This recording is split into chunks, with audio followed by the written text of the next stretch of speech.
8h13, quand on travaille à la télé, par définition, c'est pas facile de faire du télétravail. Mais pour beaucoup d'autres salariés, c'est devenu une habitude, pas toujours heureuse d'ailleurs. Ce matin, Marie, vous avez donc choisi de recevoir Alexandre Désinard, qui publie La Visio m'a tué chez Alary Éditions, pour en sourire, mais aussi pour y réfléchir. Bonjour et bienvenue à vous. Bonjour Alexandre Désinard, merci beaucoup d'être avec nous. Merci de m'accueillir. Alors, vous êtes peut-être quelques-uns à télétravailler de chez vous aujourd'hui, donc écoutez bien, puisque ceci, c'est pour vous. Le télétravail, c'est arrivé dans notre vie avec le Covid il y a 4 ans. Alors, ça a été une révolution. Et comme dans toutes les révolutions, eh bien, il y a des effets négatifs. Et ce sont ces effets-là dont vous parlez dans ce livre, La Visio m'a tué. Alexandre Désinard, qu'est-ce qui est le pire dans la visio ? Alors, le pire, c'est déjà de constater qu'on est à distance. Télétravail, c'est le travail à distance. C'était bien, effectivement, comme vous avez dit, pendant le Covid, parce que ça permettait de se relier quand on était chacun confiné. Mais le problème, c'est qu'on a gardé l'habitude de cette distance. Et donc, dans le fait même d'être cette distance, ce qui fait qu'on télétravaille de chez soi, on a une vision un peu idyllique du télétravail, mais on télétravaille aussi au bureau. C'est devenu le mode de réunion par défaut. Et forcément, il y a un côté dégradé dans ces réunions par la visio, en fait. Donc le pire, c'est l'isolement, c'est le fait d'être seul, de ne plus avoir de cohésion de groupe, de réunions de travail. C'est ça, c'est cette désynchronisation. Déjà, on est la première époque du travail, on se demande, avant on allait au bureau, on se disait on va retrouver les collègues. Maintenant, c'est pas sûr, puisque certains sont là, certains sont pas là. Et voilà, c'est le télétravail organise une désynchronisation. Et quand on est chez soi, c'est effectivement ce sentiment d'isolement. C'est aussi d'autres types de souffrances, c'est le fait d'enchaîner les réunions. Avec, par agenda partagé, on peut faire du surbooking de collaborateurs. Mais il y a des collègues qu'on n'aime pas. Suivez mon regard, par exemple. Il y a des collègues qu'on n'a pas très envie de voir le matin. Je rigole, je l'adore. Donc, du coup, ça peut avoir aussi des effets positifs. Oui, c'est pratique. Du coup, on se demande qu'on vient les jours où le collègue qu'on n'aime pas est là. Donc, du coup, il y a des problèmes de cohésion. Avant, il fallait faire ensemble. Maintenant, on peut choisir les gens avec qu'on voit. Ça crée des réflexes claniques. Et c'est surtout une nouvelle question que vous vous posez le matin. Qui vais-je retrouver au bureau ? Et il y a une vraie conséquence sur l'humain, vous trouvez ? Oui.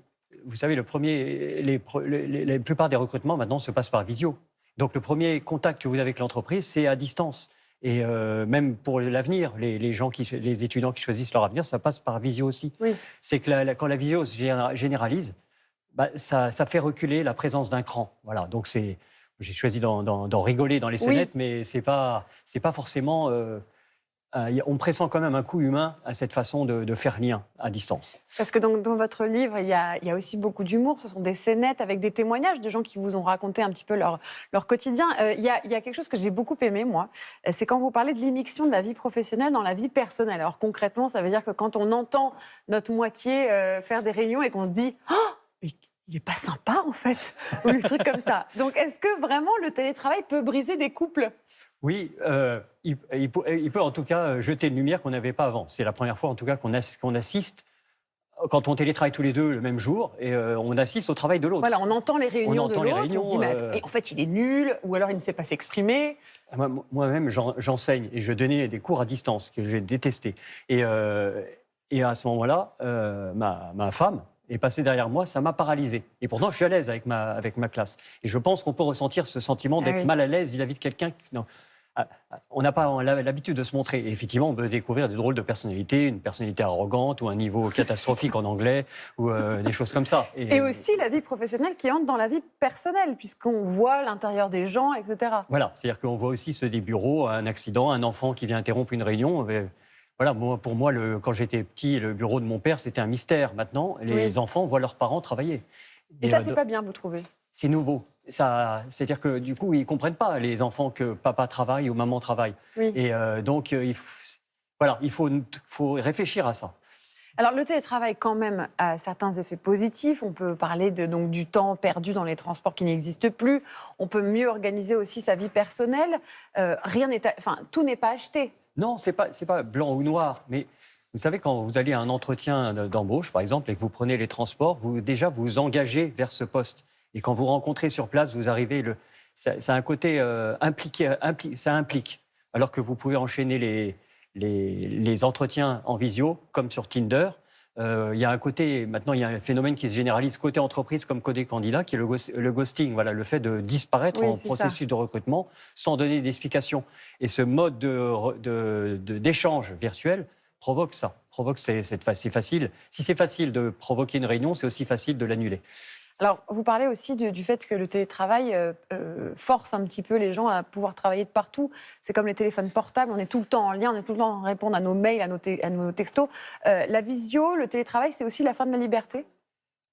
On peut se poser, en tout cas, on peut se dire en tout cas que si on peut travailler partout, eh ben, le travail est partout, même sous les cocotiers. On peut y penser. C'est-à-dire que donc il y a un mot qui est assez pratique pour résumer ça, c'est les tracances, qui quelquefois fait plutôt office de tracas que de vacances. C'est le fait de travailler sur son lieu de vacances. Déjà, vous êtes un passager clandestin du travail pour ceux qui sont vraiment en vacances et qui veulent vraiment déconnecter. Et quand ils vous entendent faire votre visio dans un Airbnb mal sonorisé, ils ne sont pas forcément ravis, ça leur fait penser eux-mêmes au travail. Pareil, dans les terrasses de café, c'est pas forcément... Voilà, moi, moi-même, je suis un de ces passagers clandestins, je travaille en terrasse. J'aime bien faire mon petit ordinateur, mais ça installe une atmosphère de bureau à des endroits où, quelquefois, on a envie de cloisonner. Voilà. C'est quoi le but de votre livre? Le but, c'est de sortir un peu de cette vision idyllique du télétravail. C'est pas pour ou contre, d'ailleurs, le télétravail, qui est un mode de vie installé, mais c'est pour... essayer de réfléchir à de nouvelles manières de faire lien entre nous. Autrement, par exemple, le fait de recruter par écran, je trouve que ça n'a pas forcément une bonne chose. Réfléchissons à ces choses-là, plutôt que d'avoir des discours clichés. Voilà. Alors, il y a quand même une étude qui a été publiée en mars dernier. En cas de suppression du télétravail dans leur entreprise, la moitié des cadres seraient prêts à démissionner. Oui, de toute façon, c'est une exigence. On peut pas. C'est une réalité qu'on ne peut pas ignorer. Les gens ont envie de... C'est une des exigences Aujourd'hui, recrutement. ça fait partie du Voilà. quotidien des gens qui travaillent. Voilà, ça fait partie du quotidien. Il faut y réfléchir. Nous, en tout cas, on ne télétravaille pas dans Télématin. Merci beaucoup, Alexandre Désinard, d'être venu. Votre essai, La Visio m'a tué, publié chez Alary Éditions, est disponible dans toutes les librairies. Merci beaucoup. M'a tué comme le homard m'a tué. S'il avait été en télétravail, il aurait eu moins de soucis, cela dit Omar Rada. Donc, merci beaucoup.